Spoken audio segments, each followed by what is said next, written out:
बिस्मिल्लाहिर्रहमानिर्रहीम। अस्सलाम वालेकुम स्टूडेंट्स। तो आज हम पढ़ेंगे क्लास 9 की मैथ्स में चैप्टर 8 एक्सरसाइज 8.3 का क्वेश्चन नंबर 3।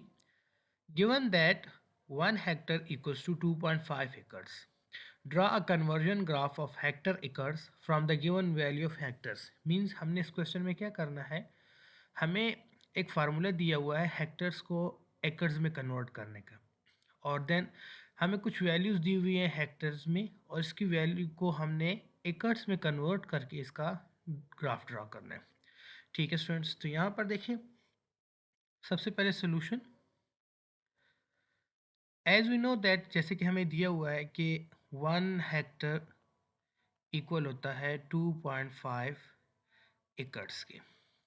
ठीक है, और हमने पहले क्या कन्वर्ट करना है, 2 हेक्टर, 4 हेक्टर और 8 हेक्टर, इनको कन्वर्ट करना है एकर्स में, और उसके बाद फिर हम इसका कन्वर्जन ग्राफ ड्रा करेंगे।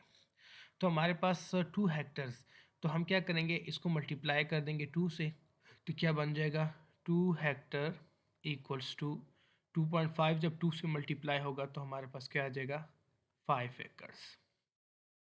ठीक है, इसको मैं इक्वेशन 1 का नाम देता हूँ क्योंकि मेरे पास कन्वर्जन फार्मूला है। इसी तरीके से अब मैंने 1 हेक्टर कन्वर्ट करना है 4, यानी कि 4 हेक्टर्स, तो मैं इक्वेशन 1 को 4 से मल्टीप्लाई कर दूंगा, तो क्या बन जाएगा, 4 हेक्टर्स इक्वल्स टू, फिर राइट हैंड साइड को भी 4 से मल्टीप्लाई करेंगे, तो 2.5 को जब आप 4 से मल्टीप्लाई करेंगे तो आपके पास आ जाएगा 10 एकर्स। इसी तरीके से ही नेक्स्ट आपके पास क्या है, 8 हेक्टर। अब मैं इक्वेशन 1 को किससे मल्टीप्लाई करूंगा, 8 से, तो मेरे पास 8 हेक्टर्स का कन्वर्जन बन जाएगा। तो क्या आ जाएगा मेरे पास, 8 हेक्टर इक्वल्स टू, अब यहाँ पर 2.5 को हम किससे मल्टीप्लाई करेंगे, 8 से, तो ये हमारे पास आ जाएगा 20 एकड़्स। तो ये हमारे पास कन्वर्जन बन जाएगी 2 हेक्टर्स इन एकड़्स किसके इक्वल होता है, 5 के। इस तरीके से 4 हेक्टर इन एकड़्स हमारे पास इक्वल होता है 10 के, और 8 हेक्टर इन एकड़्स हमारे पास इक्वल होता है 20 के। अब ग्राफ पे देखिए हम स्केल लेंगे। ठीक है, ग्राफ में हम क्या लेंगे, अलॉन्ग एक्स एक्सिस जिसमें हम हेक्टर्स लगाएंगे, वो तो वन स्मॉल बॉक्स हमारे पास हेक्टर ही कहलाएगा ना, यानी कि एक्स एक्सिस के अलॉन्ग हमारे पास 1 हेक्टर, हमारे पास वन स्मॉल यूनिट बॉक्स होगा। ठीक हो गया। और हेक्टर्स में हम क्या करेंगे कि हमारे पास जो 1 हेक्टर है उसको हम, ये 2 हेक्टर्स जो है, 1 हेक्टर हो गया, इसके बाद एकर्स में हम 5 एकड़ वन स्मॉल बॉक्स को कंसिडर कर लेते हैं। ठीक है, क्योंकि यहाँ पे 5, 10, 15 है, या फिर हम ऐसे करते हैं कि 2 एकर्स हमारे पास क्या होगा, वन स्मॉल यूनिट बॉक्स। अब इसका मतलब क्या है, इधर देखिए स्टूडेंट्स, जब हम इसका ग्राफ ड्रा करेंगे along X and Y axis, जैसे कि ये मेरे पास एक्सिस बन गया ना, एक्स वाई प्लेन बन गया, ये मैंने एक्स वाई प्लेन बना लिया। अलॉन्ग एक्स एक्सिस जो है ना, ये मैं क्या लूँगा, हेक्टर्स। अलॉन्ग एक्स एक्सिस में क्या लूँगा, हेक्टर। मैंने देखिए क्या कहा हुआ है कि 1 हेक्टर वन स्मॉल बॉक्स, तो अगर ग्राफ पेपर में देखिए आपके पास वन बॉक्स होगा, इसको मैं 1 का नाम देता हूँ, ये 1 हेक्टर, ये मेरे पास 2 हेक्टर, 3 हेक्टर, 4 हेक्टर, इसी तरीके से यहाँ पर मेरे पास 5, देन 6, 7 और 8 हेक्टर्स आ जाएंगे। वाई एक्सिस पे देखिए मैंने यहाँ पर एकर्स है, ठीक है, हेक्टर नहीं एकर्स, 2 एकर्स को वन स्मॉल बॉक्स लिए, यानी कि मैं 2 से स्टार्ट लूँगा। तो फर्स्ट मेरे पास क्या है, यहाँ पे आ जाएगा 2 एकड़, देन सेकंड मेरे पास 4 एकड़, देन इसी तरीके से 6 एकड़। ठीक है, अलॉन्ग वाई एक्सिस हम इस तरीके से कंटिन्यू करेंगे, एंड देन मेरे पास आ जाएगा 6, तो यहाँ पर 8 एकड़्स, देन इसी तरीके से 10 एकड़्स। नाउ यहाँ पर देखिए फर्स्ट हम इसका पॉइंट ड्रॉ करते हैं।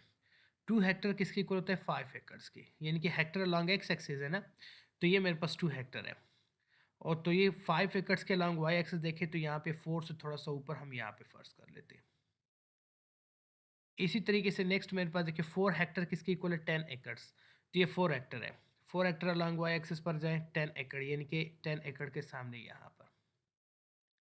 तो ये मेरे पास पॉइंट बन जाएगा 4 Hector along 2 Hector along x axis और 5 एकड़्स अलॉन्ग वाई एक्सिस। ये पॉइंट बन जाएगा 4 हेक्टर अलॉन्ग एक्स एक्सिस और 10 एकड़ अलॉन्ग वाई एक्सिस। इसी तरीके से ही आप इस ग्राफ को एक्सटेंड करें, 20 तक लेकर जाएं, तो यहाँ पर आपके पास एक और पॉइंट बन जाएगा और देन इनको आपने आपस में ज्वाइन कर लेना है। ठीक है, लॉन्ग वाई एक्सिस को एक्सटेंड कर दें, वहाँ पे 12, 14, 16 इस तरीके से आपके पास एकर्स आ जाएंगे अलॉन्ग वाई एक्सिस। ठीक हो गया स्टूडेंट्स। इसके बाद नेक्स्ट हमारे पास क्वेश्चन है, क्वेश्चन नंबर 4। क्वेश्चन नंबर 4 में convert the following temperature given in Celsius. हमें टेम्परेचर सेल्सियस में गिवन है, इसको हमने कन्वर्ट करना है into Fahrenheit and draw the graph, और फिर हमने उसका ग्राफ भी ड्रॉ करना है। देखिए हमारे पास 0 सेल्सियस डिग्री दिए हुए हैं, यानी कि 0 सेल्सियस, 2 सेल्सियस यानी कि 2 डिग्री, और इस तरीके से 3 डिग्री सेल्सियस। अब इस डिग्री सेल्सियस का पहले हमने by using this formula convert करना है फ़ारेनहाइट में, और देन उसका हमने कन्वर्जन ग्राफ बनाना है। ठीक हो गया।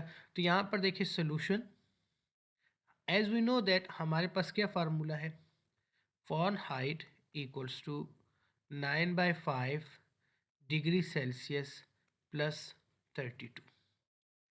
पहले हम कन्वर्ट करते हैं 0 डिग्री सेल्सियस को, तो यहाँ पर क्या करेंगे, सेल्सियस की जगह क्या पुट कर देंगे, 0 पुट कर देंगे। सेल्सियस की जगह क्या पुट कर देंगे, 0, तो ये बन जाएगा Fahrenheit equals to 9.5 into 0 plus 32। तो इसको आप 9 को जब 5 से मल्टीप्लाई करेंगे, सॉरी 9 को जब 0 से मल्टीप्लाई करेंगे तो 0/5 प्लस 32, तो ये क्या बन जाएगा, 0 को जब 5 पे डिवाइड करें 0 प्लस 32, तो फ़ारेनहाइट में हमारे पास 0 डिग्री सेल्सियस किसके इक्वल होता है, 32 फ़ारेनहाइट के। ठीक हो गया, एक तो हमने कन्वर्ट कर लिया। सेकंड, अब अगेन हम वही फार्मूला लिखेंगे किसके लिए, 2 डिग्री सेल्सियस के लिए। तो फ़ारेनहाइट क्या फार्मूला है, Fahrenheit equals to 9/5 Celsius degree plus 32, तो यहाँ पर आपके पास आ जाएगा 9/5 सेल्सियस डिग्री, यहाँ पर 2 प्लस 32 इक्वल्स टू, अब 9 को 2 से मल्टीप्लाई करें तो हमारे पास क्या आ जाएगा, 18/5 आ जाएगा ना।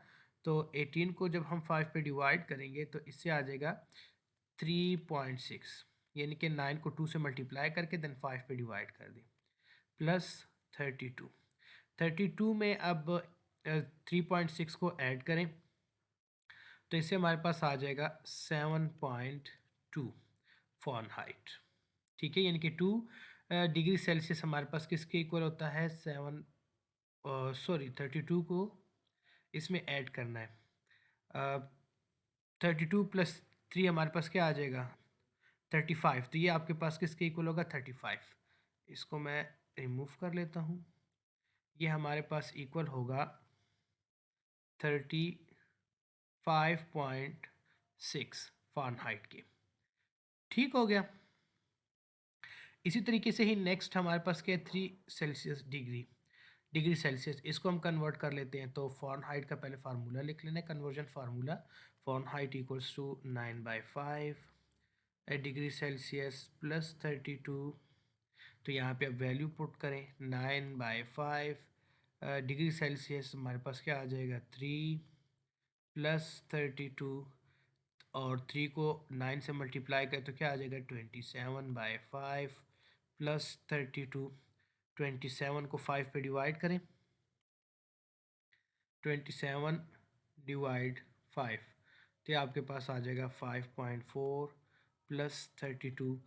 तो इसको अब आप ऐड कर लें तो हमारे पास आंसर आ जाएगा 5.4 और 32 को ऐड करने से 37.4 फ़ारेनहाइट। ठीक हो गया।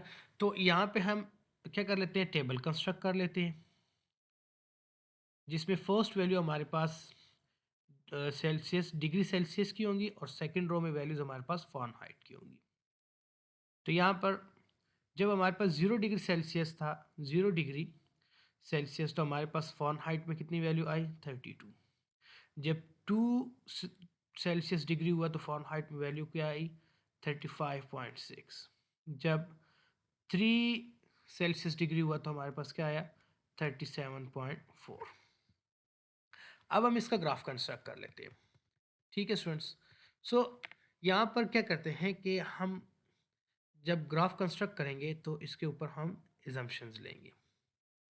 अब लाइक ये मेरे पास एक्स वाई प्लेन हो गया, दिस इज एक्स एक्सिस और ये वाई एक्सिस। यहाँ पर से अगर हम डिग्री सेल्सियस को देखिए ये तो सही है हमारे पास 1 2 3 4 5 इसी तरीके से ही सही हो गया स्टूडेंट्स। लेकिन जो फ़ारेनहाइट में हम क्या करेंगे कि 1 यानी कि 32 फ़ारेनहाइट को मैं कंसिडर कर लेता हूँ on the graph paper 1 small unit box. ठीक हो गया। तो अब यहाँ पर अलॉन्ग एक्स एक्सिस हम कंसिडर कर लेते हैं डिग्री सेल्सियस। तो ये तो हमारे पास क्लियर हो जाएगा, यहाँ पे 1 आ जाएगा, यहाँ पर क्या आ जाएगा 2 आ जाएगा, यहाँ पर 3, इसी तरीके से 4 एंड 5। और अलॉन्ग वाई एक्सिस जो है ना मैं स्टार्ट करूँगा 32 से। यानी कि जो ये 1 है ना 1 यहाँ पे जो मैं 1 लिखूँगा वो एक्चुअली मैंने किसके इक्वल लिया है स्केल में 32 फ़ारेनहाइट की। किसके 32 फ़ारेनहाइट की। तो यहाँ पे जो आपको 1 स्मॉल बॉक्स इस तरीके से ग्राफ पेपर में अगर आपको नज़र आए तो इस तरीके से स्मॉल बॉक्स स्मॉल बनते हैं। तो ये 1 स्मॉल बॉक्स जो है ना अलॉन्ग वाई एक्सिस जो है ना मैंने क्या लिया है 32 फ़ारेनहाइट। इसी तरीके से सेकंड स्मॉल बॉक्स जो है अलॉन्ग वाई एक्सिस जो हम यहाँ पे पॉइंट लगाते हैं तो ये फिर मेरे पास क्या हो जाएगा इस तरीके से आगे कन्वर्ट होते जाएंगे। तो 32 तो हमारे पास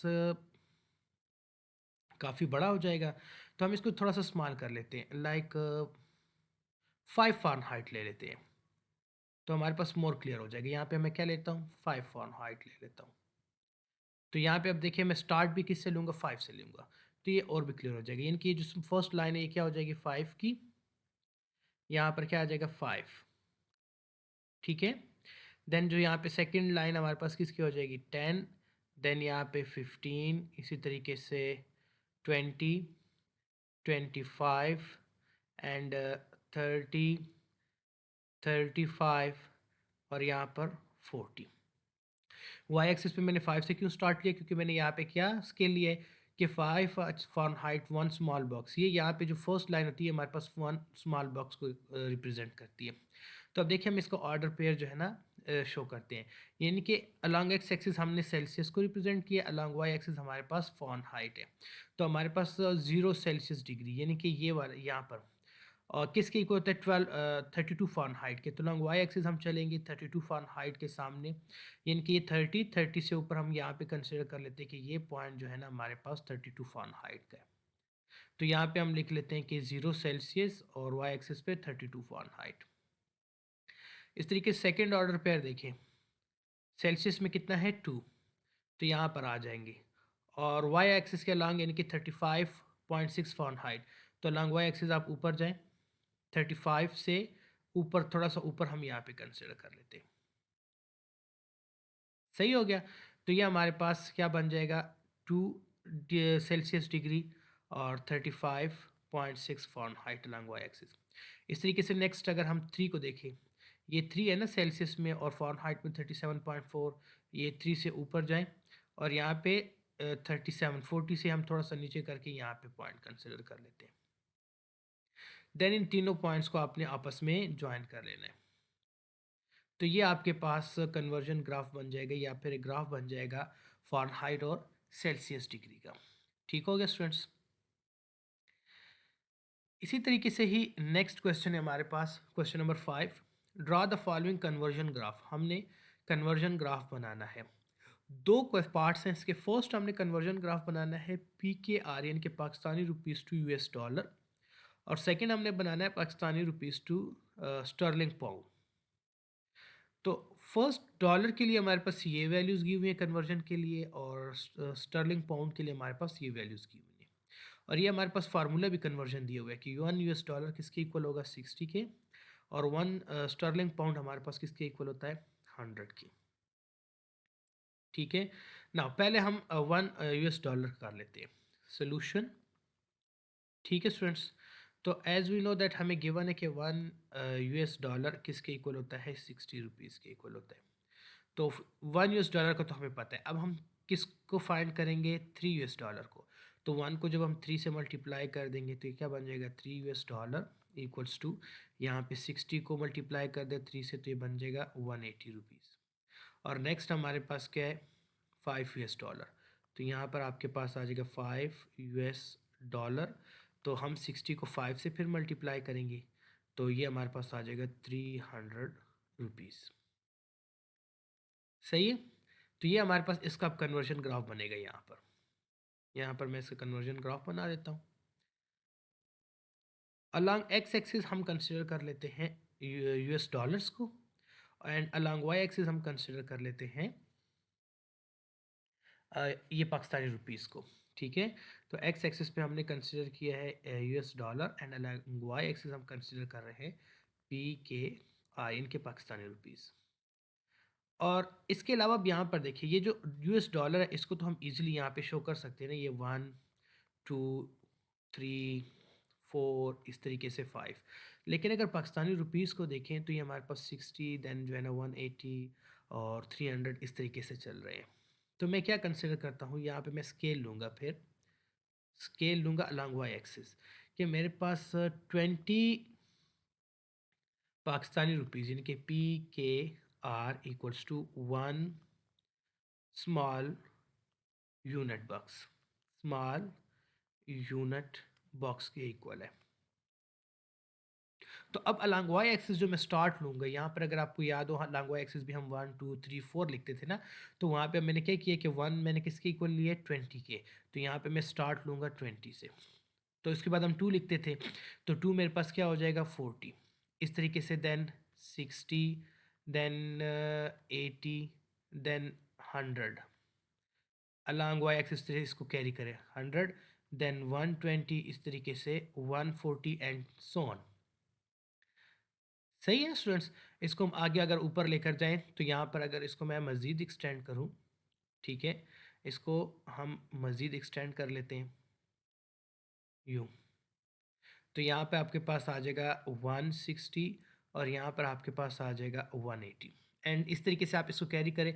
आपने 300 तक इसको लेके जाना है, क्योंकि मेरे पास जगह ना होने की वजह से मैं इसको यहीं पे स्टॉप कर लेता हूँ। तो अब यहाँ पर देखिए हम इसका शो करते हैं, यानी कि 1 US dollar along x axis US dollar है, तो ये 1 पाकिस्तानी कितने रुपीज़ के इक्वल है, 60। तो आप अब अलॉन्ग वाई एक्सिस 60 के सामने यहाँ पर आपने पॉइंट बना देना है, तो ये पॉइंट बनेगा 1 यूएस डॉलर और Pakistani 60 rupees along Y axis. Second देखिए 3 यूएस डॉलर, यानी कि ये किसके इक्वल होते हैं, 180 के। यहाँ पर ऊपर जाएँ 180 के सामने आपने पॉइंट लगा देना है कुछ यहाँ पर। ये आपके पास क्या होगा, $3 और 180 यूएस डॉलर के। देन इनको आपस में आप ज्वाइन कर दें। इस तरीके से आपने ये वाला पॉइंट भी बना लेना है। आप इस वाई एक्सिस के ऊपर कि कहाँ तक पॉइंट शो करेंगे, 300 तक, और फिर 5 अलॉन्ग एक्स एक्सिस, ये इनके यूएस डॉलर 5 के ऊपर आपने चलना है, जहाँ पे 300 होगा वहाँ पे आपने पॉइंट लगा के इन तीनों पॉइंट्स को आपस में ज्वाइन कर लेना है। ठीक है। इसी तरीके से ही नेक्स्ट हमारे पास है पाउंड स्टर्लिंग, जिसमें वैल्यूज़ गिवन है 1 2 और 3। इसका हमने कन्वर्जन ग्राफ बनाना है। तो एज वी नो दैट कि हमें गिवन है कि 1 pound sterling, 1 pound sterling equals to 100 rupees of Pakistan. तो अब इस पाउंड स्टर्लिंग में हमें जो फर्स्ट वैल्यू कन्वर्ट करनी है, यानी कि 2 पाउंड स्टर्लिंग हमारे पास फिर किसके इक्वल हो जाएगा, 200 पाकिस्तानी रुपीज़। एंड इस तरीके से 3 पाउंड स्टर्लिंग हमारे पास किसके इक्वल हो जाएगा, 300 पाकिस्तानी रुपीज़ के। ठीक है स्टूडेंट्स। तो अब इसके लिए भी हम सेम उस तरीके से ही एक्स वाई प्लेन बना लेते हैं। अलॉन्ग एक्स एक्सिस में शो कर देता हूँ पाउंड्स को, या यस पाउंड स्टर्लिंग को, यानी कि ये मेरे पास अलॉन्ग एक्स एक्सिस क्या शो होंगे, पाउंड स्टर्लिंग। और अलॉन्ग वाई एक्सिस में शो करूँगा पी के आर को। तो अलॉन्ग एक्स एक्सिस तो मेरे पास ठीक है, यहाँ पे 1 आ जाएगा, देन 2, इसी तरीके से 3। लेकिन अलॉन्ग वाई एक्सिस हमारे पास 100 200 और 300 है। इसके लिए हम स्केल लेंगे। जैसे मैंने ऊपर स्केल लिया था, तो इसके लिए मैं क्या स्केल ले लेता हूँ? फॉर एग्ज़ाम्पल मैं स्केल ले लेता हूँ कि 50 PKR equals to 1 small unit box के इक्वल है, 1 स्मॉल यूनिट बॉक्स। तो यानी कि यहाँ पर जो है ना, फिर मैं जो स्टार्ट लूँगा वो किससे लूँगा? 1 की बजाय 50, क्योंकि मैंने उसके ऊपर स्केल लिया है, वो 50 के इक्वल है। सेकंड मेरे पास किसके इक्वल हो जाएगा? 100। इसी तरीके से 150, देन यहाँ पे मेरे पास 200, देन 250 और लास्ट में आ जाएगा 300। ठीक है। तो फर्स्ट देखिए 1 पाउंड स्टर्लिंग, यानी कि ये पाउंड स्टर्लिंग है ना, तो ये पाकिस्तानी रुपीज़ में किसके इक्वल है? 100, तो ये एक पॉइंट ये बन जाएगा। सेकंड देखिए 2 पाउंड स्टर्लिंग 200, यानी कि ये 2 pound sterling along Y axis चले तो 200 के सामने यहाँ पे आपने पॉइंट लगाना है। इस तरीके से 3 पाउंड स्टर्लिंग इस तरीके से आप चले तो ये 3 के सामने यहाँ पे आपने पॉइंट लगा देना है, ये 300 के सामने। तो इन तीनों पॉइंट्स को देना आप आपने आपस में ज्वाइन कर लेना है यूँ। तो ये आपके पास ग्राफ बन जाएगा पाउंड स्टर्लिंग टू PKR का।